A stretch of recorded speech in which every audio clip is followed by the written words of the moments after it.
Dear guides, आज मैं आप लोगों के लिए ट्रांसलेशन लेकर आया हूं और ट्रांसलेशन बोर्ड की परीक्षा का एक बहुत बड़ा इम्पॉर्टेंट प्रश्न है। चाहे वो 9th क्लास हो या 10th हो, जो भी हो, इंटरमीडिएट, फाइनल ईयर, हर कक्षा के लिए आपका यह इम्पॉर्टेंट प्रश्न है। और translation is not necessary but compulsory. तो आइए देखें। पहली बात तो शुरुआत में मैंने दिया है, बहुत साधारण है, लेकिन इसमें भी कुछ ऐसी चीजें हैं जो आपको समझने के लिए बहुत ही जरूरी हैं। और देखिए, वो पॉइंट मैं बताऊंगा आपको।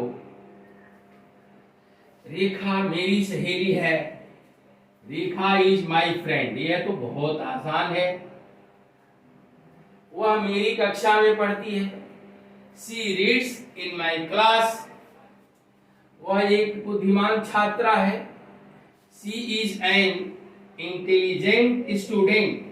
अब स्टूडेंट है छात्रा।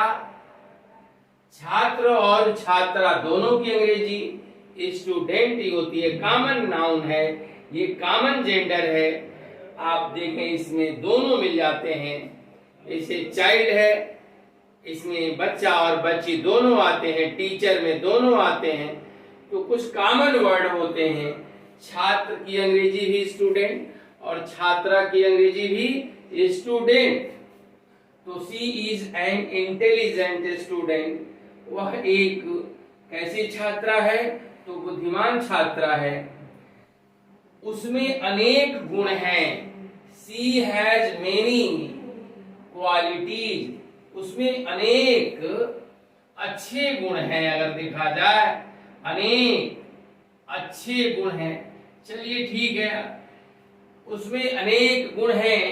सी हैज मेनी क्वालिटीज।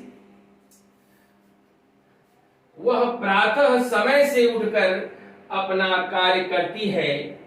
तो माय डियर गाइस, सबसे पहले आप बनाएंगे, देखिए, प्रातः समय से उठकर। तो उठकर, देखिए, getting up, get up means उठना। गेटिंग अप, उठ करके, अर्ली इन द मॉर्निंग, प्रातः काल में ही, प्रातः काल में उठकर, कामा लगाएंगे। सी, वह डज करती है, हर वर्क। देखिए, यहां थोड़ा सा जगह के अभाव में करीब करीब सटा के दिया गया है। तो सी डज, वह करती है, हर वर्क, अपना काम, इन टाइम, समय से। वह अपना काम समय से करती है, प्रातः काल में उठ करके। वह सदा कक्षा में प्रथम आती है। प्रथम आने की अंग्रेजी स्टैंड फर्स्ट होती है। तो सी ऑलवेज स्टैंड्स फर्स्ट। वह हमेशा प्रथम आती है इन द क्लास, कक्षा में। वह हमेशा अपने गुरुजनों एवं बड़ों की आज्ञा का पालन करती है। तो सी ऑलवेज ओबेज हर टीचर्स। सी के साथ अपने की अंग्रेजी हर लगाते हैं। तो वह हमेशा ओबेज पालन करती है, हर टीचर्स, अपने गुरुजनों की, एंड एल्डर्स, और बड़ों की। वह हमेशा अपने गुरुजनों एवं बड़ों की आज्ञा का पालन करती है। वह निर्धनों की सहायता करती है। सी हेल्प्स, वह करती है, प्रेजेंट इंडेफिनिट के वाक्य ज्यादा से ज्यादा हैं। सी हेल्प्स दी पुअर, वह गरीबों की मदद करती है। अब यहाँ बच्चों दिया हुआ है द पुअर। तो आपको बता दूं, जहां भी व्यक्ति की विशेषता अगर आ जाती है तो उसके पहले आप जो है THE, द आर्टिकल अगर लिख देते हैं तो वह प्रोनाउन वह नाउन बन जाता है। और कैसा नाउन बन जाता है? प्लूरल नंबर का नाउन बन जाता है। जैसे आप देखिए, पुअर मीन्स होता है गरीब। पुअर मीन्स क्या होता है? पुअर मीन्स गरीब। तो ये तो रहा आपका एडजेक्टिव। क्या है? एडजेक्टिव है पुअर। नाउन देखिए कैसे नाउन बन गया ये, द पुअर, गरीबों या गरीब लोग, गरीब लोग या गरीबों। वह ठीक इसी तरह से अगर रीच इसमें क्या होता है, अमीर। अगर द रीच कर दे तब तो अमीरों या अमीर लोग, अमीरों या अमीर लोग। ठीक है, आइए हम आगे चलते हैं। वह सदा प्रसन्नचित रहती है। सी देखिएगा, C is always cheerful. My dear guys, आपको बता दूं, जब भी एडजेक्टिव आता है और एडजेक्टिव के अंत में रहता है, रहती है, रहते हैं आता है, उसको आप प्रेजेंट के इंडेफिनिट के अनुसार नहीं बनाएंगे, सिंपल प्रेजेंट में बनाएंगे। अब जैसे इसको कह सकते हैं वह हमेशा, जैसे वह प्रसन्नचित है, तभी होगा सी इज चीयरफुल। वह प्रसन्नचित लगती है, सी इज चीयरफुल। वह प्रसन्नचित प्रतीत होती है, सी इज चीयरफुल। मतलब कि एडजेक्टिव में हम कोई तब्दील नहीं करते हैं, कोई अंतर नहीं करते हैं। जैसे वह अच्छा है, ही इज गुड। वह अच्छा लगता है, ही इज गुड। वह अच्छा रहता है, ही इज गुड। तो माय डियर फ्रेंड, आप देखिए, सी इज ऑलवेज चीयरफुल। क्या होगा, सी इज ऑलवेज चीयरफुल। चीयरफुल माने प्रसन्नचित। आप चाहे तो ग्लैड भी लिख सकते हैं, चाहे तो हैप्पी भी लिख सकते हैं। उससे सभी लोग प्रसन्न रहते हैं। बहुत इंपॉर्टेंट आपका ये सेंटेंस है। अब देखिए किस तरह से यह सेंटेंस है।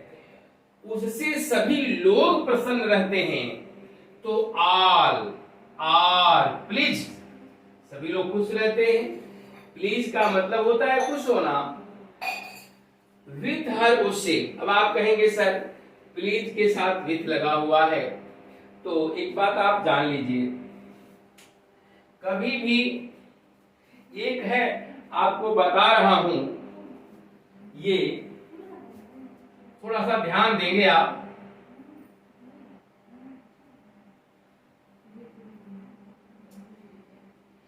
ये जहां भी वर्ब दिख जाए, इनके साथ आप लगाएंगे, देखिएगा, P S D C T E L.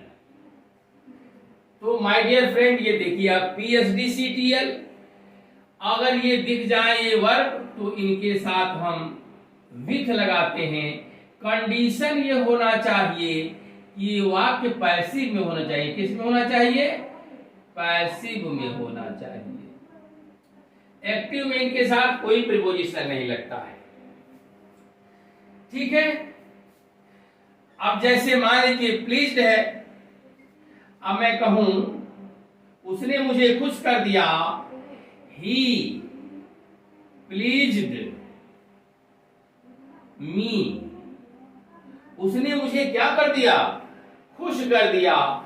ये रहा एक्टिव में, लेकिन देखिए प्लीज के बाद कोई प्रीपोजिशन नहीं लगा है। लेकिन जब इसका पैसिव बनाएंगे, ये पास्ट इंडेफिनिट टेंस में है, आपको मैं पढ़ाऊंगा। थोड़ा सा ये आप कहेंगे कि सर ये कैसे आर प्लीज विथ हो गया, तो इसके लिए हम आपको बता दूं, जब भी ये क्या होंगे, जब ये वाक्य पैसिव में होंगे तभी इनके साथ विथ लगेगा। तो अब देखिए इसका पैसिव बनाएंगे, तो मी का क्या होगा, आई, और आई के साथ पैसिव में पास्ट इंडेफिनिट में हेल्पिंग वर्ब के रूप में वाज लगाते हैं। याद रखिएगा, आई तो सिंगुलर नंबर का सब्जेक्ट है। आई किस नंबर का सब्जेक्ट है, सिंगुलर। और आप देखते हैं आई कई जगह जो है इस टेंस को अगर छोड़ दिया जाए, पास्ट कंटिन्यूअस को छोड़ दिया जाए और पास्ट इंडेफिनिट के पैसिव को छोड़ दिया जाए, तो माय डियर गाइस, इसके साथ हमेशा क्रिया जो है, वर्ब जो है, वो प्लूरल लगती है। जैसे आई के साथ देखिए हैव लगता है। तो देखिए आई के साथ प्रेजेंट इंडेफिनिट में वर्ब जो है प्लूरल लगता है, लेकिन यहां सिंगुलर लगेगा। आई वाज, और उसके बाद थर्ड फॉर्म है प्लीज्ड। क्या है? I was pleased with him, with him. देखिए, मैं उससे खुश हो गया, मैं उससे क्या हो गया? खुश हो गया। तो देखिए, प्लीज्ड है, सेटिस्फाइड है, डिस्गस्टेड है, चार्म्ड है, थ्रोन्ड है, लाइंड है। Lined, LINED। ये जितने आपको मैं बताऊंगा पास्ट इंडेफिनिट जब पढ़ाऊंगा तो उसमें बताऊंगा कि फिक्स्ड प्रीपोजिशन जो है किसके किसके साथ होता है, कहाँ केवल एट लगता है, कहाँ विथ लगता है, कहाँ इन लगता है। फिक्स्ड प्रीपोजिशन है। तो एक चर्चा मैंने कर दिया, all are pleased with her, यानी सभी लोग उससे खुश रहते हैं।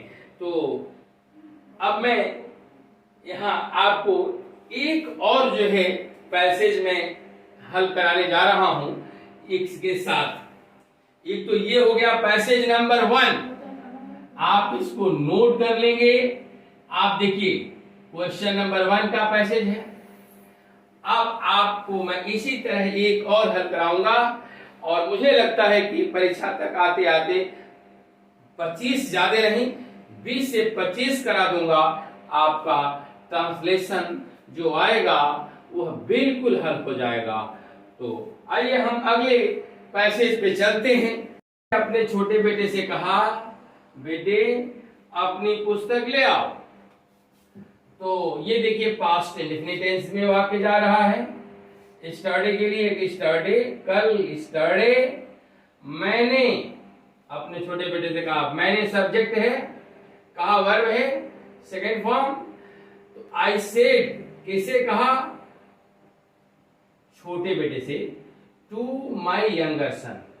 मैंने अपने छोटे बेटे से कहा शन।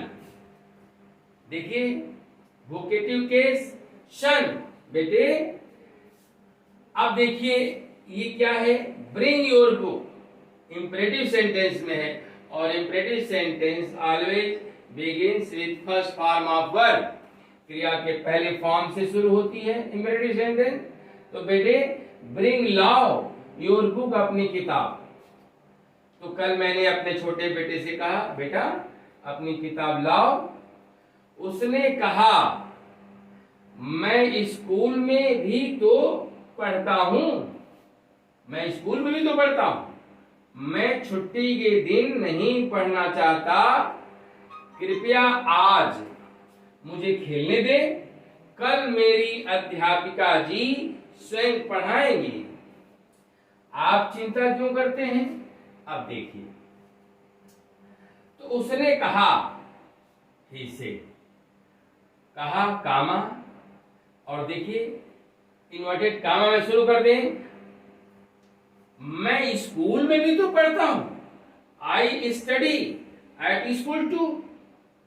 मैं स्कूल में भी तो पढ़ता हूं, फुल स्टॉप। क्या मैं छुट्टी के दिन नहीं पढ़ना चाहता? तो बच्चों मैं नहीं चाहता हूं, पहले ये देखिए, लाइए, मैं नहीं चाहता हूं, आई डू नॉट वांट, मैं नहीं चाहता हूं। और दूसरी क्रिया को इंफिनिटिव से जोड़ते हैं, तो I do not want to read, मैं नहीं पढ़ना चाहता हूं। कब? ऑन ए हॉलीडे, छुट्टी के दिन, फुल स्टॉप। कृपया आज मुझे खेलने दें। देखिए लेट का प्रयोग है, कृपया कामा लेट मी टूडे। अच्छा, कृपया आज मुझे खेलने दें। Let me play, let me यहां होगा play, let me play today, आज मुझे खेलने दें। माय डियर गाइस, लेट के बाद जो है हमेशा ऑब्जेक्ट आता है, और ऑब्जेक्ट के बाद वर्ब जो है बेयर इंफिनिटिव में आती है। बेयर इंफिनिटिव का मतलब होता है विदाउट टू। तो देखिए, प्लीज कृपया, लेट मी प्ले, मुझे खेलने दीजिए, टुडे आज। अब देखिए कल मेरी अध्यापिका जी स्वयं पढ़ाएंगी, तो पढ़ाएंगे फ्यूचर इंडेफिनिट। टुमारो कल, कल माई टीचर मेरी अध्यापिका, हरसेल्फ स्वयं, विल टीच स्वयं पढ़ाएंगी। अब देखिए यहां आप चिंता क्यों करते हैं, WH फैमिली का सेंटेंस है, तो पहले लिखेंगे क्यों की अंग्रेजी, किसकी अंग्रेजी लिखेंगे, क्योंकि, तो व्हाई, और व्हाई के बाद हेल्पिंग वर्ब डू, सब्जेक्ट होगा यू, वरी चिंता करना, व्हाई डू यू वरी, आप चिंता क्यों करते हैं। उसके बाद मैं चुप हो गया, मैं चुप हो गया, आई केप्ट क्वाइट, मैं चुप हो गया, एंड और मैंने उसे खेलने दिया, आई, देखिए I let him play, I let him play, मैंने उसको खेलने, लेट का तीनों फॉर्म बच्चों, लेट, लेट और लेट होता है, तीनों फॉर्म सेम होता है, तो मैंने उसको खेलने दिया, आई लेट हिम प्ले। अब देखिए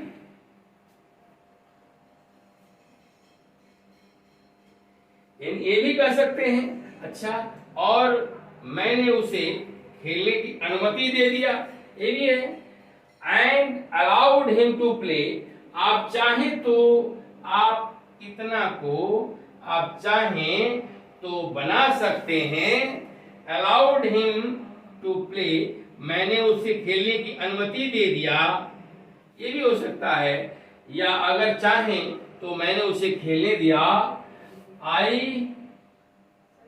let him, I let him play भी लिख सकते हो, आई लेट हिम प्ले, मैंने उसको खेलने दिया, पास्ट इंडेफिनिट में, ये भी लिख सकते हैं। तो that's all my dear guys, आप देखें मेरे इस चैनल को आप क्या करें, सब्सक्राइब करें, लाइक करें, और अन्य बच्चों को क्या करें, बच्चों प्रोत्साहित भी करें। और अब मैं ये जो है वीडियो यहीं समाप्त करता हूं। थैंक्स।